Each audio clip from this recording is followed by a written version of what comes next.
Va-t-on vers un nouveau référendum contre le Brexit? 2. Les conséquences négatives, un second référendum sur le Brexit. C'est ce que réclame une vaste campagne d'affichage lancée en avril 2018 par l'organisation Best for Britain.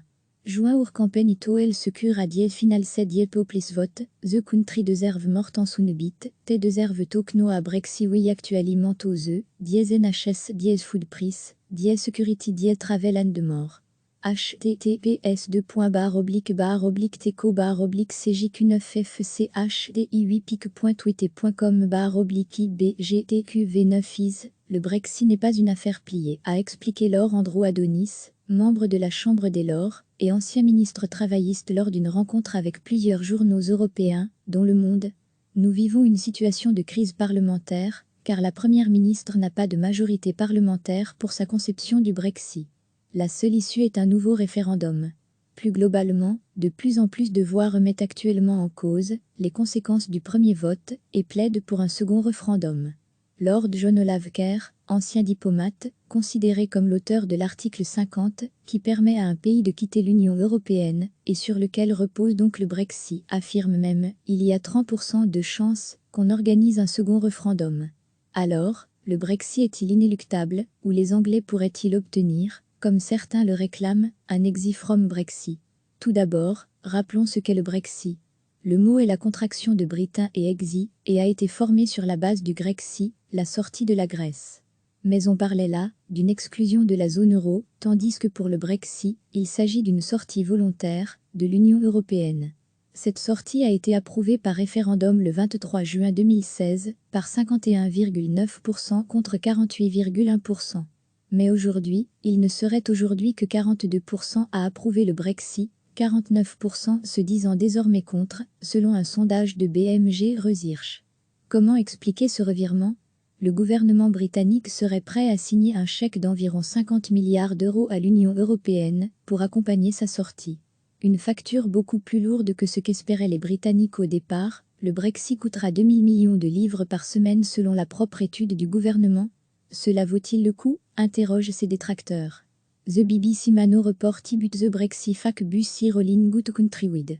Si erreur. https://teco/zoitja diez Brexit fact bus rolling diez Brexit fact bu diez Brexit diez Brexit reality @bkne @chanel4 ne @sitvene @skine @cnnbrk @retersucpic.twitter.com /5xpxltxb2va. Un an de la sortie effective de l'Union, les premiers effets négatifs du Brexit se font déjà ressentir pour les Britanniques. Les ménages commencent à souffrir de la forte dépréciation de la livre sterling, puisque les prix des produits étrangers et européens sont plus élevés qu'avant, ce qui suscite beaucoup de mécontentement et freine la consommation. Les universités britanniques s'attendent aussi à une baisse sensible du nombre d'étudiants et d'enseignants étrangers, notamment européens. L'industrie pharmaceutique et des sciences humaines a toutefois prévenu que le Brexit pourrait entraîner des attentes prolongées pour les patients britanniques qui doivent avoir accès à de nouveaux médicaments et traitements. Et les Irlandais craignent que la libre circulation, qui existe aujourd'hui entre la République d'Irlande, qui fait partie de l'Europe, et l'Irlande du Nord, qui appartient au Royaume-Uni, ne s'étiole. Aujourd'hui, 30 000 personnes, fermiers, chefs d'entreprise, transporteurs, traversent tous les jours ces petites routes de campagne. La frontière est totalement ouverte sur 500 km. Mais avec le Brexit, elle risque d'être davantage contrôlée. Ancien employé de Cambridge Analytica, Christopher Ely a témoigné des pratiques de la firme britannique devant un comité parlementaire. Pour lui, l'issue du référendum sur le Brexit aurait pu être différente si l'entreprise n'avait pas participé à la campagne en faveur de la sortie du Royaume-Uni de l'Union européenne. Cambridge Analytica, aidé de la société canadienne Aggregatic, a collecté et utilisé illégalement à des fins politiques les données privées de millions d'utilisateurs de Facebook. Grâce aux informations de profil, des publicités micro-ciblées auraient été diffusées sur le réseau social auprès d'un public analysé comme réceptif. Est-ce que le vote en faveur du Brexit aurait eu lieu sans Cambridge Analytica? Non, ils ont joué un rôle crucial, j'en suis sûr, affirme-t-il. Il y a deux aspects dans le scandale. D'une part, Cambridge Analytica a admis la semaine dernière avoir effectivement travaillé avec le groupe de campagne Live.eu.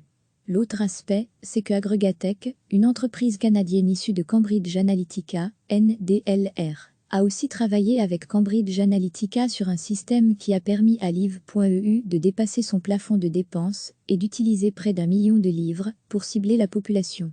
Sans Agregatech, le camp du Live n'aurait pas pu gagner le référendum, qui s'est joué à moins de 2% des votes. Or, 40% du budget de vote Live est allé à Agregatech, c'est beaucoup. Cette entreprise a joué un rôle pivot dans le référendum. Elle a travaillé main dans la main avec Cambridge Analytica. Si vous ciblez un petit nombre spécifique de personnes, avec des milliards de publicités, cela peut suffire à gagner suffisamment d'électeurs. De nombreux politiciens, dont l'ex-premier ministre britannique Tony Blair, estiment de ce fait que les Britanniques ont été induits en erreur et réclament un nouveau référendum. Lorsque les faits changent, je pense que les gens ont le droit de changer d'avis, a lancé Tony Blair. Selon lui, les promesses des partisans du Brexit n'auraient pas été tenues, ce qui justifierait une nouvelle consultation. L'opposition travailliste britannique veut que les députés aient le droit de bloquer le processus s'ils ne sont pas satisfaits de l'accord final bouclé entre Londres et Bruxelles. Chargé du Brexit dans le contre-gouvernement travailliste, Keir Starmer juge inacceptable le scénario actuel, où les députés pourront simplement approuver ou rejeter, mais pas amender l'accord final. Il réclame le droit de faire redémarrer les négociations avec l'UE plutôt que de partir sans accord. La moitié des Britanniques sont d'ailleurs favorables à un nouveau référendum sur la sortie de l'Union européenne, selon un sondage récemment publié par le Mail on Sunday. Ils sont 34% d'un avis contraire et 16% à se déclarer sans opinion sur la question. En évoquant la possibilité d'un retour en arrière du processus de retrait enclenché par le Brexit, le président du Conseil européen, Donald Tusk, a déclaré, n'est-ce pas David Davis lui-même qui a dit que si une démocratie ne peut pas changer d'opinion, elle cesse d'être une démocratie, ouvrez les parenthèses ... fermez les parenthèses, nos cœurs vous sont toujours ouverts. Selon certains, la probabilité est de plus en plus grande. Le premier à l'affirmer est Lord John Olave Kerr, l'un des pères de l'article 50 du traité de Lisbonne, qui serait appliqué pour la première fois, afin de lequel doit permettre aux Britanniques de quitter l'Union européenne. Jusqu'en mars 2019, le Royaume-Uni est membre à part entière de l'Union européenne. Il reste un peu moins d'1 an pour faire marche arrière. L'opinion publique commence à changer, assure l'ex-représentant permanent du Royaume-Uni auprès de l'UE.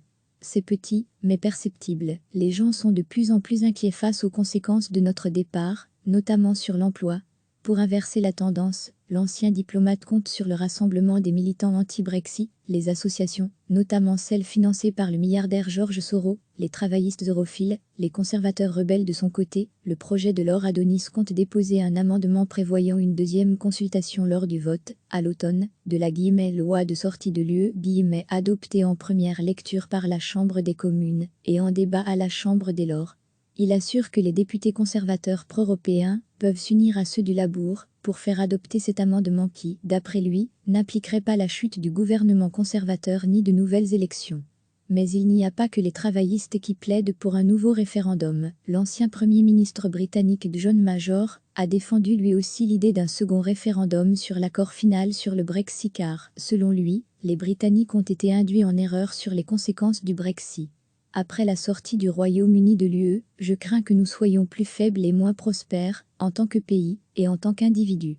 Et, bien qu'il me déplaise de l'admettre, notre divorce avec l'Europe diminuera notre stature internationale. En fait, il l'a déjà fait, a dit John Major lors d'un discours à Londres 2 jours avant un discours attendu de TH. Je ne suis ni europhile ni eurosceptique mais réaliste, a affirmé le Premier ministre conservateur, qui avait fait campagne contre le Brexit, mais dit s'être opposé à ce que le Royaume-Uni adopte l'euro ou rejoigne l'espace Schengen.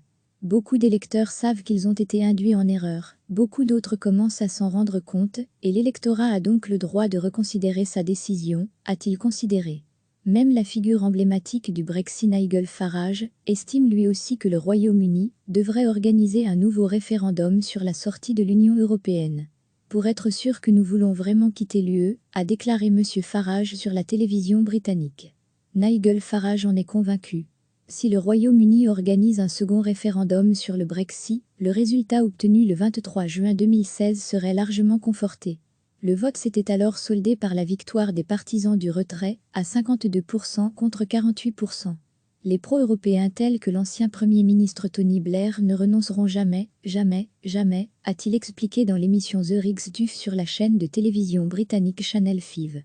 J'en arrive au point de penser que peut-être, vraiment peut-être, nous pourrions avoir un deuxième référendum sur l'appartenance à l'UE. Cela mettrait fin une fois pour toutes au problème pour une génération, a-t-il ajouté. La somme de ces oppositions suffira-t-elle à renverser la vapeur du Brexit, ou en tout cas à susciter un nouveau vote avant son adoption définitive? Techniquement, Lord Olaf de Jonker a raison. Selon l'article 50, c'est seulement au bout des 2 ans de négociations et de l'approbation de l'accord définitif par les 27 pays membres que le divorce sera effectif. Jusqu'en mars 2019, le Royaume-Uni peut donc faire marche arrière. Mais le Parlement va-t-il bloquer l'activation de l'article 50 ? Tous les observateurs politiques neutres sont convaincus du contraire. La première ministre Theresa May, qui a accédé à la tête du Parti conservateur, puis du pays, grâce à la victoire du Leave, s'est en effet clairement positionnée contre un second référendum, estimant qu'il saperait la confiance dans la démocratie et qu'il reviendrait à trahir le peuple britannique. La plupart des membres du Parti conservateur de May sont d'ailleurs désormais en faveur du Brexit. Quant aux travaillistes dans l'opposition, ils ont fait savoir qu'ils ne s'opposeraient pas au déclenchement de l'article 50, même si certains parlementaires pourraient évidemment s'éloigner de la ligne du parti. La solution d'un nouveau vote paraît d'autant plus difficile à mettre en œuvre que la première ministre britannique Theresa May a indiqué très clairement, dès le moment où elle est devenue première ministre, que son gouvernement respecterait le résultat du référendum, précise Gill Rutte, directrice du programme sur le Brexit au sein du think tank Institute for Government à Londres, et interrogée par Le Parisien. Paul Waugh, rédacteur en chef du Post au Royaume-Uni, indique très clairement qu'il n'y aura jamais de second référendum. L'Union européenne doit comprendre que Theresa May est en poste pour tenir la promesse du Brexit. Dans l'agenda actuel, il n'y a pas d'élection générale avant 2022 et aucun conservateur ne va appeler d'élection anticipée, argumente-t-il. La démocratie ne consiste pas à faire revoter jusqu'à ce que le résultat souhaité prenne le dessus, car le risque est évidemment celui d'une manipulation systématique et de grande ampleur de l'opinion à cette fin. Explique Rémi Bourgeot, économiste, chercheur associé à l'IRIS et spécialiste des marchés de capitaux à Atlantico. Un deuxième référendum serait politiquement impossible, analyse pareillement Alexander Matlaé, directeur des affaires européennes à l'Institut d'Egmont, qui était l'invité de la Semaine de l'Europe sur la première. Même le leader de l'opposition travailliste, Jérémy Corbyn, soutient la sortie de l'Union européenne. Dans le Parlement, il y avait une majorité écrasante pour déclencher l'article 50, assure Rutte. La plupart des députés, qu'ils soient pour ou contre le Brexit, estiment qu'il faut respecter le référendum. Comme il n'y a pas d'élection avant 2022, le risque que l'organisation d'un nouveau référendum soit voté par le Parlement est donc minime, voire nul. Donc, quand Lord John Olaf dit qu'il y a 30% de chances qu'on organise un nouveau référendum, c'est contestable. Dans le cadre de l'émission Europe Hebdo diffusée chaque dimanche à 23h25 sur la 3, la RTBF vous propose une séquence de fact-checking, autrement dit, de vérification par les faits, en partenariat avec les chaînes françaises LCP et Public Sénat, et avec le soutien du Parlement européen. Chaque semaine, une déclaration ou une idée reçue passera l'épreuve du checkpoint. Pour retrouver tous les épisodes de Checkpoint, cliquez ici. Recevez chaque matin l'essentiel de l'actualité. Un second référendum sur le Brexit, c'est ce que réclame une vaste campagne d'affichage lancée en avril 2018 par l'organisation Best for Britain. Juin ur campagne toel secure a diez final sed diez poplis vote, the country deserve mortant sunbit, te deserve tokno a Brexit oui actuellement ose, diez NHS diez food price, diez security diez travel and de mort. https://teco-barre/cj9fcch.twitter.com/ibgtqv9is. Juin ur campagne toel secure a diez final sed diez poplis vote, the country deserve mortant sunbit, te deserve tokno a Brexit oui actuellement ose, diez NHS diez food price, diez security diez travel and de mort. https://teco-barre/cj9fcch.twitter.com/ibgtqv9is. Le Brexit n'est pas une affaire pliée, a expliqué Lord Andrew Adonis, membre de la Chambre des Lords et ancien ministre travailliste lors d'une rencontre avec plusieurs journaux européens, dont Le Monde. Nous vivons une situation de crise parlementaire, car la Première ministre n'a pas de majorité parlementaire pour sa conception du Brexit. La seule issue est un nouveau référendum. Plus globalement, de plus en plus de voix remettent actuellement en cause les conséquences du premier vote et plaident pour un second référendum. Lord John Olave Kerr, ancien diplomate, considéré comme l'auteur de l'article 50, qui permet à un pays de quitter l'Union européenne, et sur lequel repose donc le Brexit, affirme même « il y a 30% de chances qu'on organise un second référendum ». Alors, le Brexit est-il inéluctable, ou les Anglais pourraient-ils obtenir, comme certains le réclament, un exit from Brexit? Tout d'abord, rappelons ce qu'est le Brexit. Le mot est la contraction de Britain et exit, et a été formé sur la base du grec si, la sortie de la Grèce. Mais on parlait là d'une exclusion de la zone euro, tandis que pour le Brexit, il s'agit d'une sortie volontaire de l'Union européenne. Cette sortie a été approuvée par référendum le 23 juin 2016 par 51,9% contre 48,1%.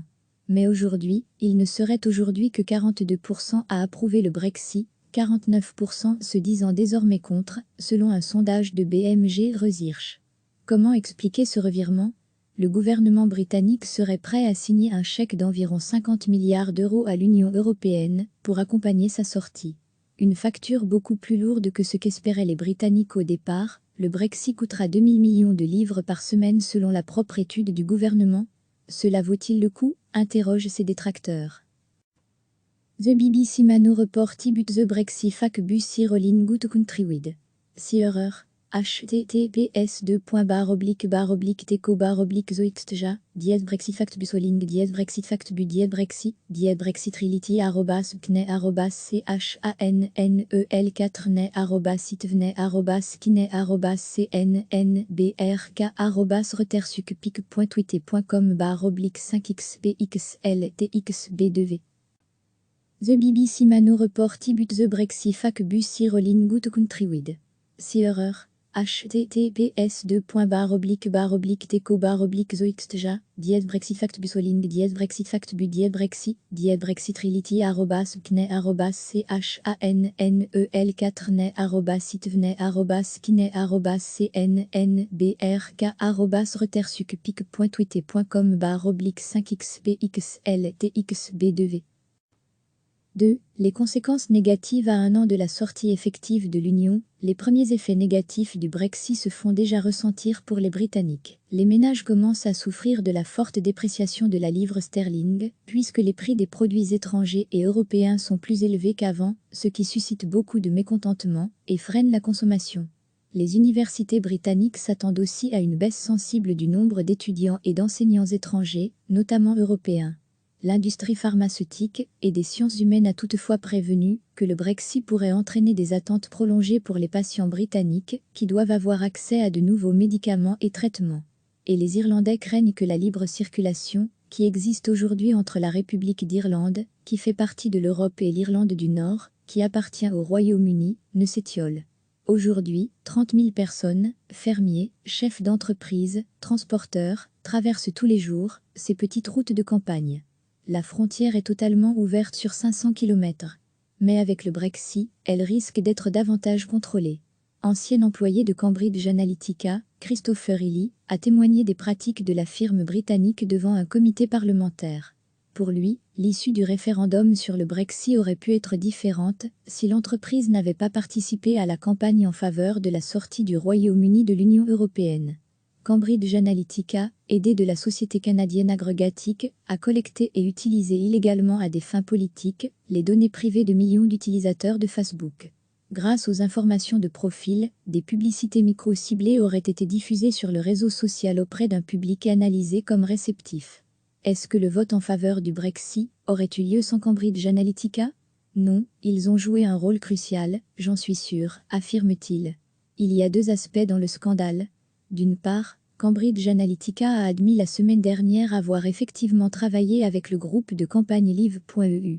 L'autre aspect, c'est que Aggregatech, une entreprise canadienne issue de Cambridge Analytica, NDLR, a aussi travaillé avec Cambridge Analytica sur un système qui a permis à Live.eu de dépasser son plafond de dépenses et d'utiliser près d'1 million de livres pour cibler la population.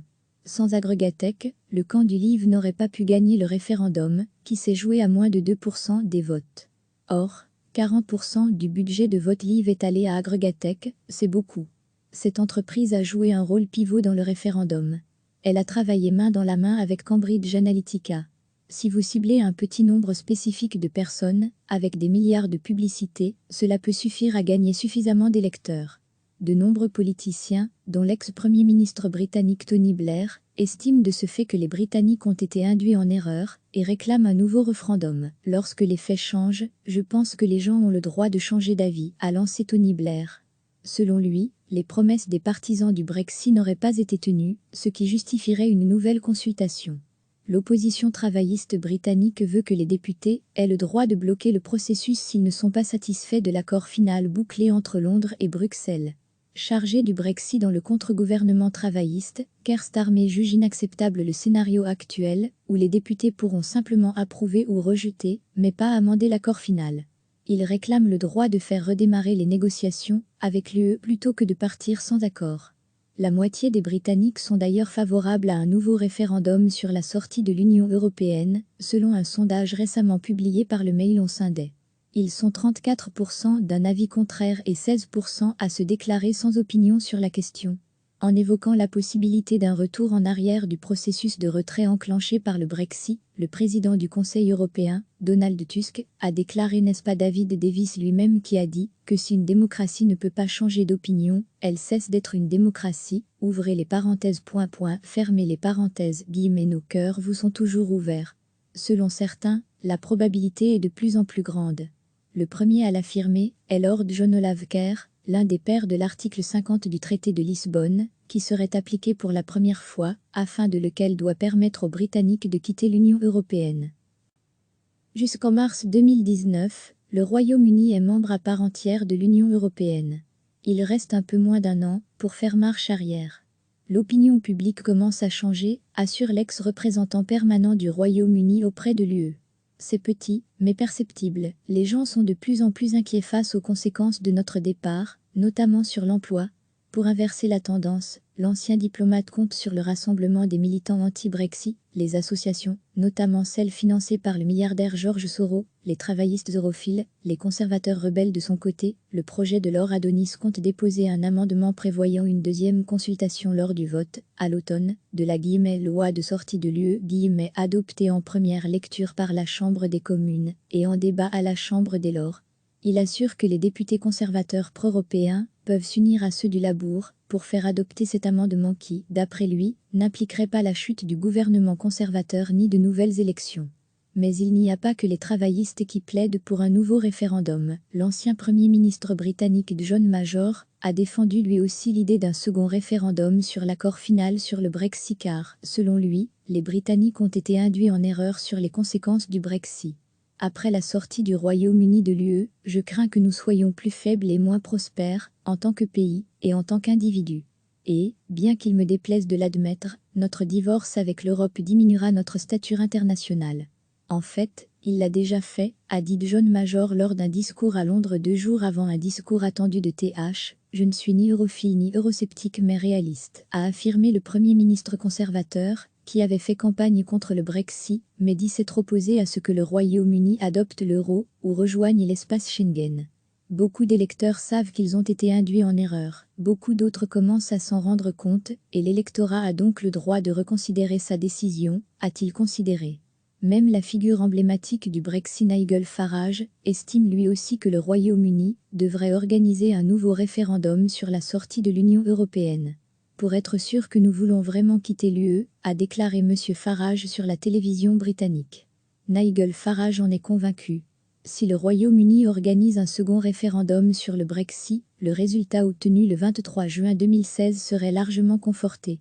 Le vote s'était alors soldé par la victoire des partisans du retrait, à 52% contre 48%.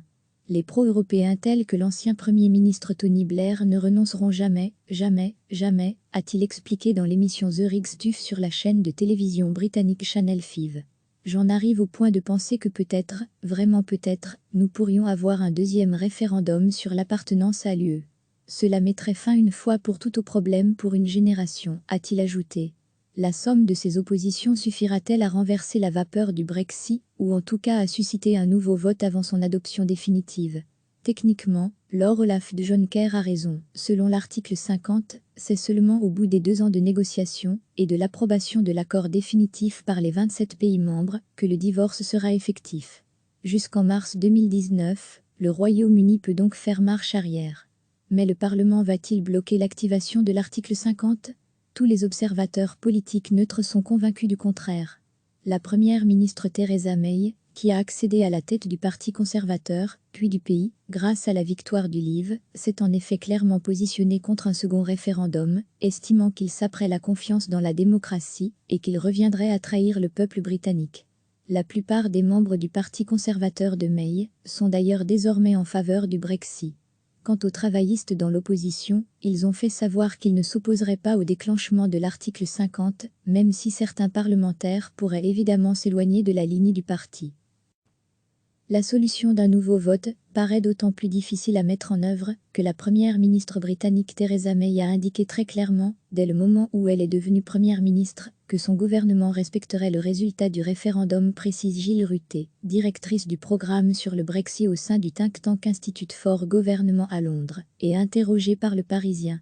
Paul Hogue, rédacteur en chef du HuffPost au Royaume-Uni, indique très clairement qu'il n'y aura jamais de second référendum.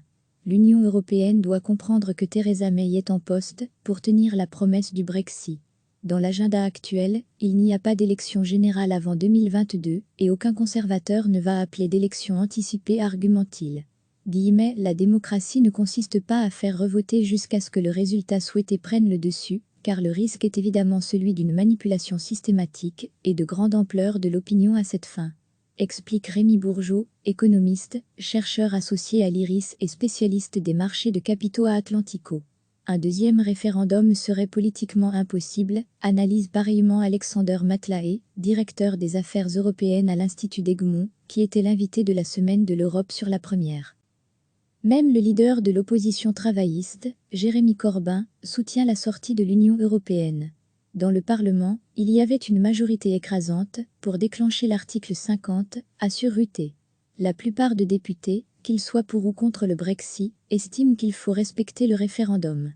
Comme il n'y a pas d'élection avant 2022, le risque que l'organisation d'un nouveau référendum soit voté par le Parlement est donc minime, voire nul. Donc, quand Lord John Olaf Kerr dit qu'il y a 30% de chances qu'on organise un nouveau référendum, c'est contestable. Dans le cadre de l'émission Europe Hebdo diffusée chaque dimanche à 23h25 sur la 3, la RTBF vous propose une séquence de fact-checking, autrement dit, de vérification par les faits, en partenariat avec les chaînes françaises LCP et Public Sénat, et avec le soutien du Parlement européen. Chaque semaine, une déclaration ou une idée reçue passera l'épreuve du checkpoint. Pour retrouver tous les épisodes de Checkpoint, cliquez ici. Cliquez sur s'abonner pour recevoir les dernières nouvelles.